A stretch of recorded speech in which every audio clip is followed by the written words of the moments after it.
നല്ലൊരു മഴക്കാലത്ത് ചൂടുള്ള കപ്പക്കൂട്ട് കിട്ടിയ എങ്ങനെ ഇരിക്കും? കാർന്നോമാന കാലം തൊട്ടേ കേട്ട് വരുന്ന കപ്പ.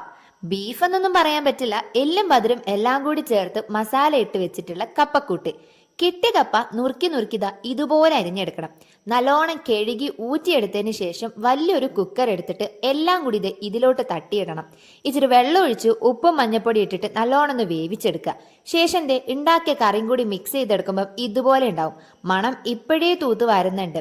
എല്ലാത്തിലും കൈയിട്ട് വാരി തിന്നാന്നുള്ളത് ജന്മനാ കിട്ടിയ ശീലമായതുകൊണ്ട് മാറ്റാൻ പറ്റില്ല. ഈ വാഴയിലയിലിട്ട് ആഹാരം കഴിക്കുമ്പം ഒരു മാജിക്കൽ എക്സ്ട്രാ ടേസ്റ്റ് നമുക്ക് കിട്ടും.